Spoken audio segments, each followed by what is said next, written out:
군인권센터는 계엄령 문건 관련 군검 합동수사단의 공동수사단장, 기무사 세월호 민간인 사찰 의혹 및 전시계엄 및 합수업무 수행 방안 문건 의혹 특별수사단장을 지낸 전익수 대령 현 공군 법무실장입니다. 전익수가 2018년 수사단 활동 당시 희화 군 검사들의 수사 결과를 은폐하고자 한 정황을 확인하였습니다. 군 특별수사단은 2018년 8월 20일 국방부 송무팀장 신기훈 중령의 사무실을 압수수색하였습니다. 신기훈은 군 법무관이며 박근혜 정부 시절 국가안보실 국방비서관실 행정관으로 근무하였으며 현재는 공군 항공안전단 법무실에서 보직 대기 중인 자입니다. 신기훈은 검찰이 작성한 계엄령 문건 사건 불기소 결정서에도 등장하는 인물입니다. 검찰 불기소 결정서 10페이지에서 11페이지를 간단하게 말씀드리면 피의자 김관진은 조현천에게 위수령 또는 계엄령과 관련된 지시를 하거나 모의한 적이 없고 조현천이나 한민구로부터 본건 계엄 문건에 대해 보고받은 적도 없어 자신은 본건과 아무런 관련이 없다는 취지의 주장을 한다.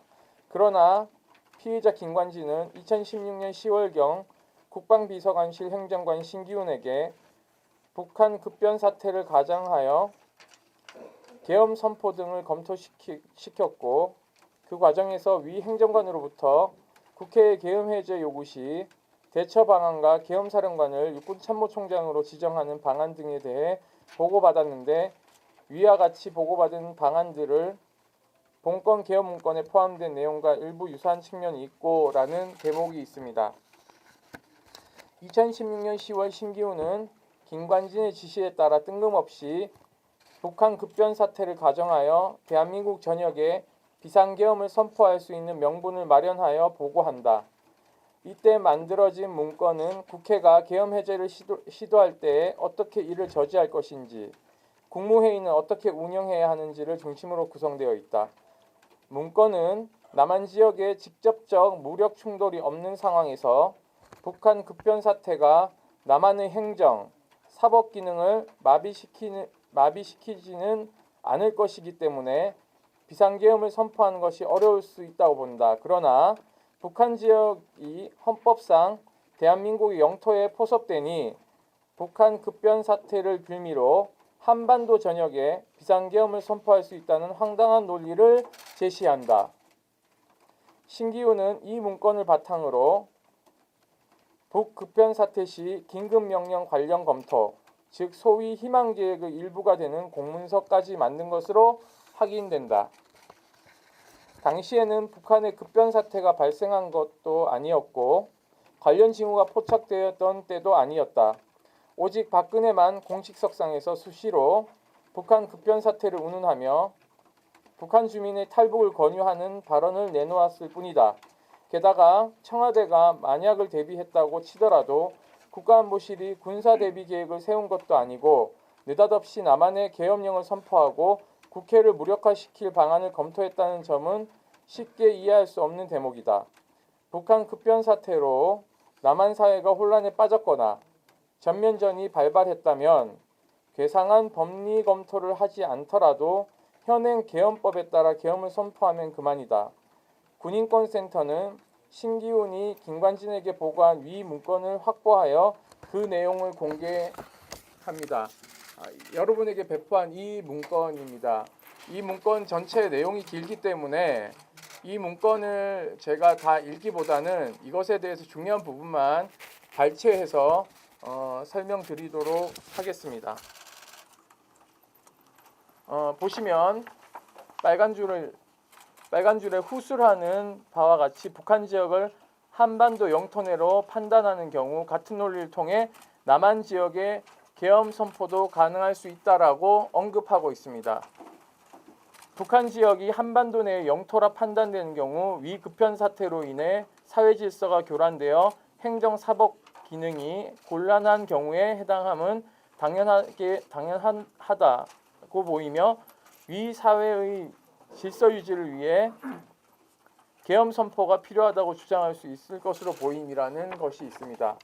아울러서 이쪽 부분도 국회의원에 대해서 10인 이상의 요구가 발생하지 않도록 하는 방안이라는 게 계엄 해제를 요구하는 의원 법안 요건이 10명에 해당되기 때문에 10명이 요구가 발생하지 않도록 한다는 방안이라는 것은 국회의원 10명이 모이지 못하게 하거나 국회의원 10명이 안 되게끔 하는 강제적인 어떤 물리력을 동원하겠다는 것을 의미합니다. 아울러서 유하게 대처하는 방안도 제시하고 있습니다. 무제한 토론인 필리버스터 방식을 통해서 국회에 계엄을 해제하는 것을 방해하기 위한 방안도 서술하고 있습니다. 이 문건에 관한 설명은 추가적으로 향후에 하도록 하겠습니다. 당시 군검찰 특별수사단은 이 문건에 국회 무력화 계획이 등장한다는 점, 계엄 사령관을 합참의장이 아닌 육군참모총장으로 지정했다는 점에서 착안하여 기무사 계엄 문건과 연관이 있을 것이라 판단하고 청와대와 기무사의 연결고리를 찾기 위해 신기훈을 압수수색한 것으로 보인다. 제보에 따르면 특수단은 이때 희망계획과 관련한 문서들을 확보했으며 수사도 진행한 것으로 보인다. 그러나 청와대에서 김관진 안보실장 주도하에 준비되던 희망계획에 대한 수사는 알 수 없는 이유로 중단되고 만다. 계엄 문건 작성 연루 혐의로 신기훈을 수사하던 군검찰은 희망계획 등 계엄과 관련된 혐의는 덮어버렸다. 대신 컴퓨터를 압수수색하던 과정에서 별건 수사로 확인한 군사기밀 누설, 공무상 비밀 누설 혐의를 적용해 2018년 11월 불구속 기소했다.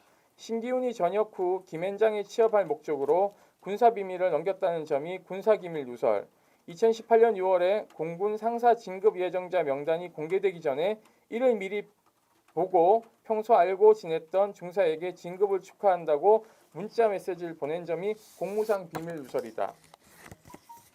금일 제보의 핵심은 관련 수사의 진행을 방해한 자가 바로 군 특별수사단장 전익수라는 것이다.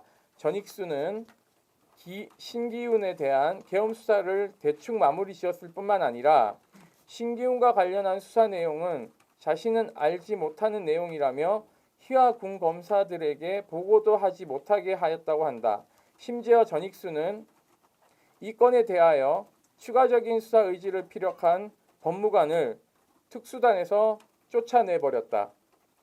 당시 전익수는 군 내 수사의 정권을 위임받은 상태로 국방부 장관에게 수사 결과를 보고하지 않아도 되는 상황이었다. 실제 합수단 수사 결과에 반영된 희망계획과 관련한 내용은 안보실 문건과 기무사 문건 간에 비슷한 점이 있다는 사실 외에는 아무것도 없었다. 사실 희망계획은 기무사 계엄령 문건과 연관이 있을 수도 있으나 개념이 다른 별개의 계획으로 이에 대한 수사도 충분히 이루어졌어야 한다. 특히 청와대 내에서 생성된 문건에 국회를 무력화시킬 방안이 적혀 있다는 것만으로도 작성자 신기훈, 작성 지시자 김관진 등은 형사상 책임을 져야 한다. 그런데 군검찰은 느닷없이 신기훈에 대한 별건 수사를 진행하며 희망계획을 다루지 않았다. 전익수가 이처럼 희망계획과 관련한 수사를 은폐하고자 한 원인은 전익수의 전력 때문인 것으로 확인된다. 전익수는 희망계획과 계엄 문건이 작성되던 2016년에서 2017년어간 합참 법무실장으로 재직 중이었다. 제보에 따르면 계엄령 문건 폭로 이후 군내에서 특별수사단장으로 임명된 전익수가 평소 신기훈과 호용호재하며 가까운 사이였고 희망계획 또는 계엄 문건에 연루되었을 가능성이 높아 우려스럽다는 반응이 다수 관측되었다고도 한다. 합동수사단의 일익을 담당했던 전익수 단장이 희망계획과 신기훈과 관련된 수사 내용을 의도적으로 은폐하였다면 계엄 문건 수사는 총체적 부실 수사가 된다. 전익수가 왜 이 사건을 묻으려고 한 것인지, 희망계획과 관련해 군 특수단이 당시 확보한 자료와 내용은 어느 정도 되는지, 민간 검찰을 대표하던 노만석 단장이 군 측의 이러한 행태를 몰랐는지 알았는지에 관한 여부가 낱낱이 밝혀져야 한다. 국방부는 전익수를 즉각 공군 법무실장에서 해임하고 당시 특별수사단 참여 인원 전원을 조사해야 한다. 또한 수사의 공정성, 객관성을 송두리째 뒤흔들 수 있는 진술이 나온 만큼 국회는 청문회, 특검 등의 수단을 동원하여 계엄 문건의 진상을 낱낱이 밝혀야 한다. 아울러 희망계획은 계엄 문건 사건과 별개로 즉각 진상규명에 착수해야 한다. 국민들은 탄핵안도 발의되지 않은 2016년 10월 박근혜 청와대가 무슨 까닭으로 북한 급변 사태를 상정하며 불법적인 계엄과 국회 무력화 계획을 세운 것인지 궁금해하고 있다.